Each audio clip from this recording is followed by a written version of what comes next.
Hello everyone, அஸ்ஸலாமு அலைக்கும். Welcome to my channel. எல்லோரும் எப்படி இருக்கீங்க? ஐ ஹோப் எல்லோரும் அல்ஹம்துலில்லாஹ் நல்லா இருப்பீங்கன்னு நினைக்கிறேன். நாங்களும் ரொம்ப நல்லாயிருக்கோம். ஸோ இன்றைக்கான விலாக் ஒரு டே இன் மை லைஃப் விலாக் தான். சம்மர் சீசன் ஸ்டார்ட் ஆகிடுச்சு. பஹ்ரைனில் பயங்கரமாக ஹாட்டாக இருக்குது. கல்ஃப் கண்ட்ரி எல்லாமே இப்போ தான் ஸ்டார்ட் ஆகுது சம்மர். ஸோ ஸ்டார்டிங்கே பயங்கரமாக இருக்குது. ஸோ பிளான்ஸ் எல்லாமே நம்ம கேர் பண்ணணும். அதுக்காக இன்டோர் பிளான்ஸ் எல்லாம் நான் உள்ளர ரிட்டன் எடுத்துகிட்டு வந்துட்டேன். ஏன்னா வின்டர் சீசனுக்காக சன்லைட்காக வெளியில் வச்சுருந்தோம். ஸோ இப்போ ரிட்டன் பேக். ஸோ அதுக்கான ஒரு சின்ன மேக் ஓவர் தான். இந்த டிஐஒய் ஷெல்ஃப் கார்ட்போர்டில் நானே செஞ்சது. அதுக்கப்புறம் ரெட் அண்ட் ஃப்ரெண்ட்லி ஹூக்ஸ் இப்போ எல்லாமே கிடைக்குது. இப்போ ஆணியெல்லாம் ரெண்ட் ஹவுஸில் அடிக்க முடியறதில்ல. ஸோ இது ஆன்லைன் ஷாப்பிங்லேயே கிடைக்கும். ஸோ அந்த ஸ்டிக்கர் தான் நானும் ஒட்டியிருக்கேன். ஸோ இது நல்லாவே வெயிட் லிஃப்ட் பண்ணும். நம்மளுடைய மணி பிளான்ட் எல்லாமே இந்த மாதிரி வச்சு அழகாக இருக்கும் அப்படின்னு நினச்சேன். எப்படி இருக்குன்னு சொல்லிவிட்டு கமெண்டில் சொல்லுங்கள். ஸோ நானும் அதை செட் பண்ணிட்டேன். ஓகே, இதுதான் ஃபைனல் லுக். தென் ஒரு சின்ன சின்ன சேஞ்சஸ் பண்ணிடலாம் அப்படின்னு சொல்லிட்டு இந்த ஸ்பைடர் பிளான் நான் ஆல்ரெடி நான் சொல்லியிருப்பேன். ஸோ அது இப்போ தான் க்ரோ ஆகி வந்துட்டுருக்கு. இது ஒரு சைடு வச்சாச்சு. இதுவும் இன்டோர் பிளான்ட்டுங்கிறதுனால. அதுக்கப்புறம் இந்த கேண்டில் ஹோல்டர்ஸ் எல்லாமே ரமதான் டைமில் ஒரு சேஞ்ச் பண்ணி வச்சுருந்தேன். ஸோ இப்போ வேறு இடத்துல சேஞ்ச் பண்ணி வச்சிடலாம் அப்படின்னு சொல்லிட்டு இதெல்லாமே லைட்டாக தொடச்சிட்டு, ஏன்னா நம்ம இங்கே ரொம்ப டஸ்ட்டு அதிகமாக வருது. ஸோ அதனால் லைட்டாக தொடச்சிட்டு அதையும் ஒரு சின்னதாக ஒரு செட்டப் பண்ணியாச்சு.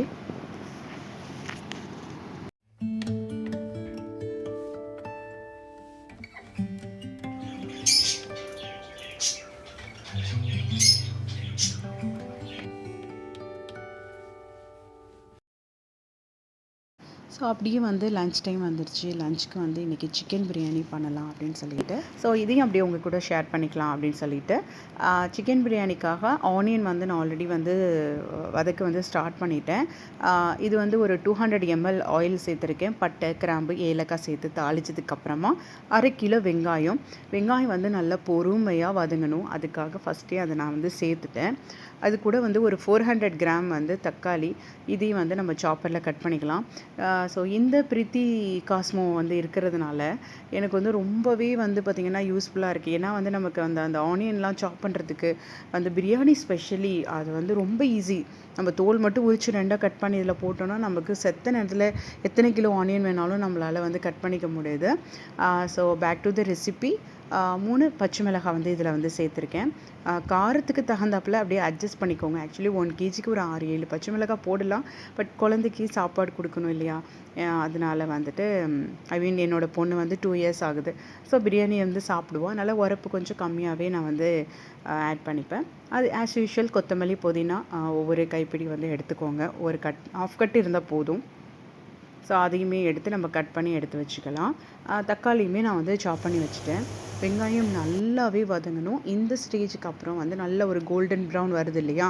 ஸோ அதுக்கு கொஞ்சம் முன்னாடி நம்ம என்ன பண்ணலாம், இஞ்சி பூண்டு விழுது ஆட் பண்ணிக்கலாம். இஞ்சி பூண்டு விழுது பார்த்திங்கன்னா ஒரு 200 கிராம் இருக்கணும்.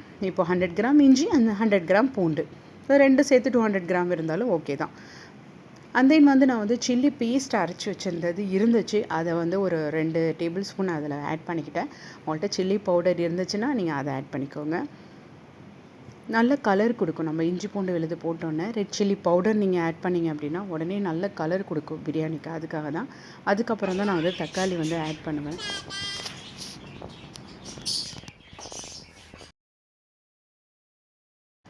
தக்காளி நல்லாவே வதங்கிடுச்சு. இப்போ நம்ம மசாலா எல்லாம் சேர்த்துடலாம். மல்லித்தூள் 1 டேபிள் ஸ்பூன் சேர்த்துக்கோங்க. கரம் மசாலா ஒரு 1லேருந்து 1 1/4 ஸ்பூன் சேர்த்துக்கலாம். ஏன்னா நம்ம பட்டை, கிராம்பு, ஏலக்காய், பிரிஞ்சி இலை இதெல்லாம் வேறு தாளிச்சிருக்கும். ஸோ ஒரு 1 1/4 table spoon garam masala add பண்ணியிருக்கேன். ஒரு 1/2 டீஸ்பூன் மஞ்சத்தூள் ஆட் பண்ணியிருக்கேன். இது எல்லாம் சேர்த்து நல்லா வதக்கிக்கலாம். ஏன்னா நம்ம மிளகாத்தூள் ஃபஸ்ட்டே நம்ம ஆட் பண்ணிட்டோம், ஏன்னா கலருக்காக. ஸோ இதுவும் நல்லா வதங்கிடுச்சு. மசாலா நல்லா வதங்கினதுக்கப்புறமா நம்ம வாஷ் பண்ணி தண்ணி நல்லா ட்ரைன் பண்ணியாச்சு. ஸோ இப்போ இந்த சிக்கன் எல்லாமே நம்ம சேர்த்துடலாம். சேர்த்து தண்ணி எதுவுமே ஊற்றக்கூடாது. இந்த சிக்கன் இந்த மசாலா எண்ணெயிலேயே நல்லா இந்த மாதிரி பெரட்டி விடும்போது அந்த சிக்கன் அந்த மசாலா எல்லாம் அப்படி உள்ளே இழுக்கும்போது ரொம்ப நல்லாயிருக்கும். அதுக்கப்புறம் ஒரு 200 ml நம்ம கர்ட் ஆட் பண்ணுறோம். கர்ட் ஆட் பண்ணுறதுக்கு கொஞ்ச நேரத்தில் நம்ம தண்ணி அளந்து சேர்த்துடணும். ஸோ பாஸ்மதி ரைஸ்னால் 1க்கு 1.5 கப்பு. உங்களோட ரைஸ்க்கு தகுந்தாப்புல தண்ணி அட்ஜஸ்ட் பண்ணிக்கோங்க. தண்ணி கொதிச்சோடனே ரைஸ் ஆஸ் யூஷுவல் போட்டுட்டு சால்ட் வந்து இந்த டைமில் நம்ம வந்து செக் பண்ணணும். சால்ட் செக் பண்ணும்போது ரொம்ப முக்கியம் ஆயில் தண்ணி இல்லாமல் தண்ணியை நல்லா கலந்து விட்டு தண்ணியை நம்ம டேஸ்ட் பண்ணி பார்க்கும்போது தான் நமக்கு பர்ஃபெக்டாக தெரியும். ஸோ கொஞ்ச நேரம் மூடி வச்சோன்னே அந்த தண்ணி எல்லாம் இழுத்து ரைஸும் தண்ணியும் லைட்டாக தெரியும் போது நல்ல சிம்மில் வச்சு ஒரு 20 மினிட்ஸ் இந்த மாதிரி தம்முக்கு விட்டுருங்க. நான் வந்து ஃபாயில் பேப்பர் போடுவேன். ஸோ அன்றைக்கி ஃபாயில் பேப்பர் இல்லை, நல்லா வெயிட் வச்சு நான் வந்து தம்முக்கு போட்டு 20 மினிட்ஸ்.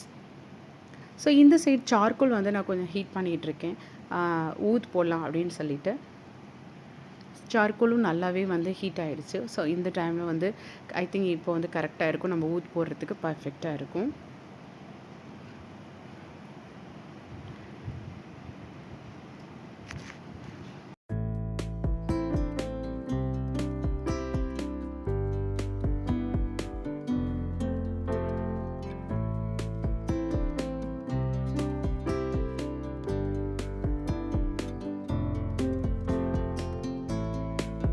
சிக்கன் பிரியாணி 20 மினிட்ஸ்க்கு அப்புறம் வந்து சூப்பராக ரெடி ஆகிடுச்சு. நான் வந்து அப்படியே கொஞ்சம் நேரம் விட்டுட்டேன். ஒரு 1/2 ஹவருக்கு அப்புறம் தான் இப்போ ஓப்பன் பண்ண போகிறேன். இப்போ வந்து நம்ம தம் அப்படியே எடுத்து விட்டுட்டு நம்ம வந்து சர்வ் பண்ணலாம். இது கூட வந்து சாலட் தான் நான் வந்து ரெடி பண்ணியிருக்கேன் அன்றைக்கி. வேறு எதுவுமே இல்லை, சிம்பிளாக வந்து லன்ச் வந்து எங்களோடது முடிஞ்சிருச்சு. பிரியாணி வந்து அல்ஹம்துலில்லாஹ் சூப்பராக இருந்துச்சு. கண்டிப்பாக நீங்களும் இந்த பிரியாணி ட்ரை பண்ணிவிட்டு எப்படி இருந்துச்சுன்னு சொல்லுங்கள். மறக்காமல் என்னோடய வீடியோ எப்படி இருந்துச்சுன்னு சொல்லிவிட்டு நீங்கள் கமெண்டில் சொல்லுங்கள். என்னோடய சேனலை இது வரைக்கும் சப்ஸ்கிரைப் பண்ணலைன்னா சப்ஸ்கிரைப் பண்ணிக்கோங்க. இன்ஷா அல்லாஹ் நெக்ஸ்ட் ஒரு இன்ட்ரெஸ்டிங்கான வீடியோவில் மறுபடியும் உங்களை மீட் பண்ணுறேன். Thank you so much.